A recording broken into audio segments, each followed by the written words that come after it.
I have a rendezvous with death. We'll preserve the last best hope of man on earth, or we'll sentence them to take the last step into 1,000 years of darkness. No fear. No political correctness. No wokeism. You're listening to Underground USA. In a stunning display of partisan desperation, 6 Democrat lawmakers with military or intelligence backgrounds, Senators Elisa Slotkin and Mark Kelly, along with Representatives Jason Crow, Chrissy Houlihan, Chris Deluzio, and Maggie Goodlander, released a video entitled "Don't Give Up the Ship" on November 18th. In it, they directly addressed active duty service members and intelligence personnel, reminding them of their oath to the Constitution and their duty to refuse unlawful orders. This came amid President Trump's deployment of National Guard forces to quell violent crime in Democrat-run cities like Los Angeles, Portland, Chicago, and other places. President Trump rightly condemned this as seditious behavior at the highest level, labeling the lawmakers traitors whose actions endanger the chain of command and national stability.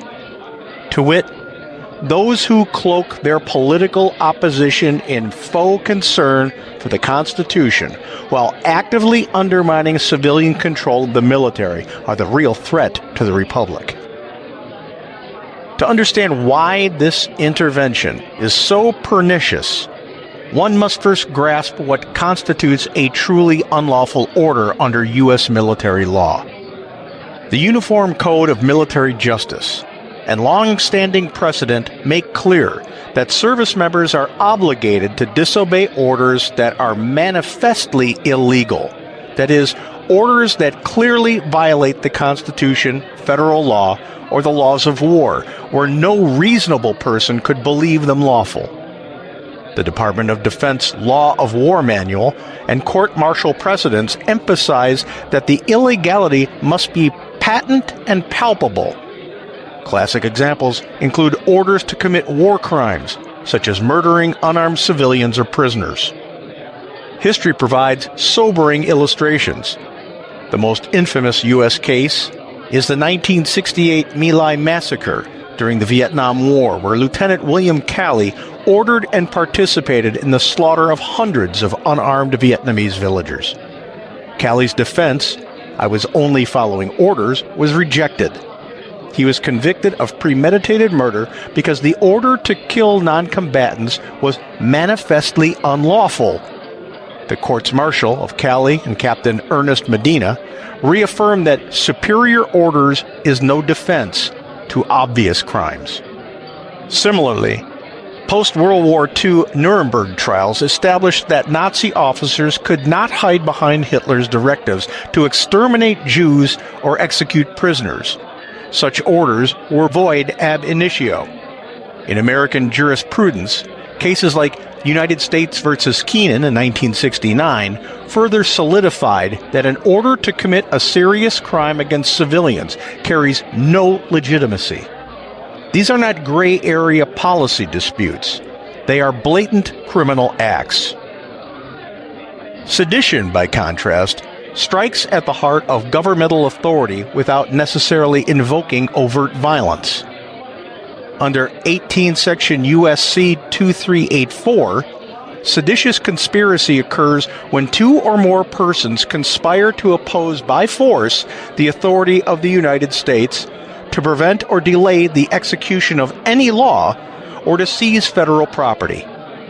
Historical examples include the 1861 convictions of Confederate sympathizers who plotted to disrupt Union operations, the Puerto Rican nationalist attack on Blair House in 1950, and more contemporary instances where state and local officials in sanctuary jurisdictions have systematically refused to honor ICE detainers or cooperate with federal immigration enforcement, deliberately obstructing the execution of duly enacted immigration laws and releasing dangerous criminal aliens back into communities.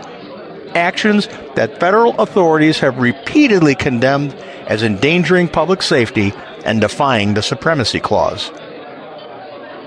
Treason is the greatest offense, narrowly defined in Article 3, Section 3 of the Constitution.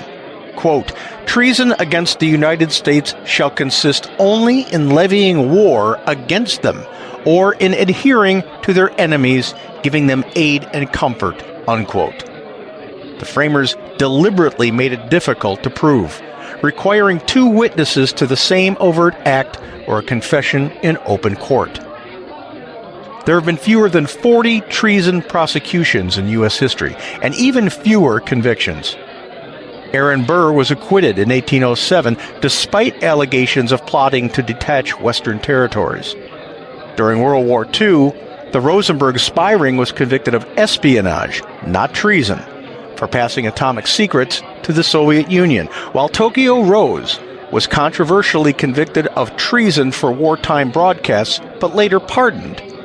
The narrow definition exists precisely to prevent its weaponization in partisan fights. Herein lies the outrage. Partisan political and ideological differences cannot form the basis for claiming an order is unlawful. Deploying federal forces to restore order in crime-ravaged cities, authorized under the Insurrection Act and other statutes, is a quintessential executive prerogative, not a war crime. Encouraging uniformed personnel to second-guess the commander-in-chief based on Democrat talking points about threats to the Constitution originating domestically is not principled oath-keeping. It is a veiled call for insubordination. When elected officials with security clearances use their former service as a bully pulpit to tell troops and spooks they may ignore presidential directives they dislike, they come perilously close to both sedition, opposing lawful authority by force or coercion, and treason, undermining the government they swore to defend. This is not reminding anyone of their duty. It is politicizing the military and intelligence communities, risking the very chain of command that has kept America strong for 250 years. The hypocrisy of the activist left is breathtaking. These same voices who spent years shrieking about stochastic terrorism and demanding that conservatives tone down the caustic political rhetoric after every tragedy now openly incite refusal of lawful presidential orders. They cheered when generals penned op-eds against Trump in 2020, celebrated resistance inside the bureaucracy, and remained silent when Antifa and BLM rioters burned cities while Democrats called them mostly peaceful. Yet the moment a Republican president uses constitutional tools to enforce the law, they cry fascism and urge mutiny. They demand their opponents stay silent and accept results only when it suits them, but never adhere to their own preached civility.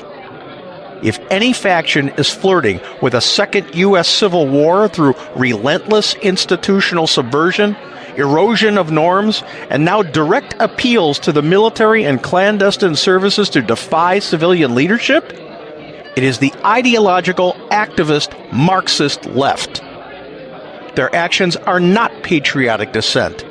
They are the behavior of sore losers, color revolutionaries, and anarchists willing to fracture the republic rather than accept electoral defeat. America's military swears an oath to the Constitution, not to any party or politician. When lawmakers abuse that oath to wage partisan warfare, they betray everything they claim to protect. President Trump is right. Such conduct demands accountability, lest we descend into the banana republic chaos the left falsely accuses others of wanting, but which, I suspect, they secretly desire.